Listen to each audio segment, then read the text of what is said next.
The High River gun grab remains a blight on a long and storied career. I'm Brian Lilly with Rebel.media. Bob Paulson is stepping down as the top cop at the Royal Canadian Mounted Police.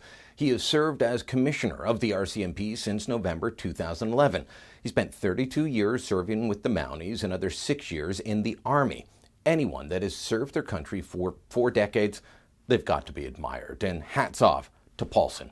And while I have my issues with Paulson over one major complaint, which I'll get to in a moment, the fact is that on other files, the force under his command has done some amazing work. The RCMP is at the fore of dealing with the terrorist threat facing Canada.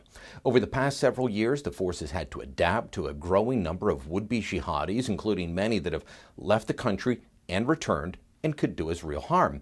They've had to deal with a number of terror plots, most of which they foiled. Unfortunately, the 2 attacks of October 2014 were carried out, but we can't lay the blame for those at the feet of the Mounties. So when I say to Commissioner Bob Paulson that you've done a good job and I wish you a happy retirement, I mean it, Bob. But I do wish that you'd done more on this one issue. Now, some would say that, well, Paulson should have done more on things like workplace harassment in the RCMP. Well, that's not an issue that started under Commissioner Paulson, but he did take steps to fix it. And I should point out that the organization that has done more to drive that story in the media, CBC, has their own issues with harassment in the workplace that go well beyond Ghomeshi, but they refuse to speak about them publicly. Now, my issue, the one that I think Paulson should have done more on, is the High River gun grab, a massive violation of civil rights, mostly ignored by the media because, quite frankly, they have no time for gun owners. When the flooding hit High River in Alberta, late June 2013, the town declared a state of emergency. Residents evacuated, secure in the knowledge that they needed to look after themselves, get to safety first, and that local authorities would protect the belongings they were forced to leave behind. And for the most part, that's what happened, until officers started searching for guns and breaking the law while breaking down doors. I'm not exaggerating in saying that the Mounties broke the law. In several instances, they were conducting search and seizure operations without any authority, meaning they broke the law, which is something that Ian MacPhail outlined in his reports on the issue while acting as the RCMP Public Complaints Commissioner. In a report released in February 2015, a report that served as the basis of my final broadcast on Sun News Network, MacPhail clearly said police operated outside of the law. Quote, in a number of instances, RCMP members seized firearms that were properly secured or that were not in plain view. In these cases, the firearms were not removed with lawful authority.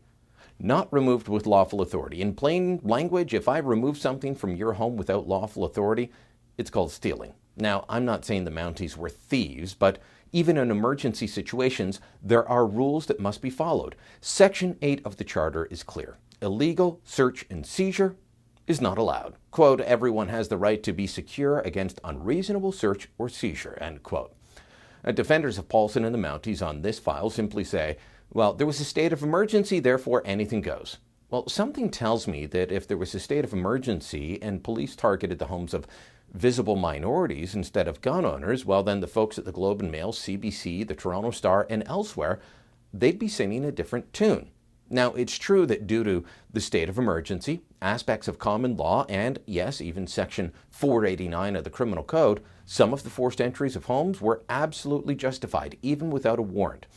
Saving lives, seizing firearms in plain view that aren't secured, all of that is allowed by law. But at the time we spoke to people that lived in areas that were not affected by the flood, that still had the doors kicked in, one such homeowner showed us how his legally stored rifle was seized after the Mounties broke into his house in a non-flooded area and then went through the whole house. They found his rifle properly stored in a basement closet behind boxes, and they seized it. The Mounties defended this by actually claiming that a rifle inside a locked house behind boxes in a closet with a door that could be considered in plain view. You can't make this stuff up. But High River was about more than a gun grab. More than 2,000 homes were damaged, some 1,900 doors breached. Residents reported finding muddy hands and footprints throughout their homes, on carpets, on beds, on bedroom furniture. You can't be claiming that you're searching for lives to save when you're mucking up someone's bed or going through their underwear drawer. I'm sorry, that doesn't hold.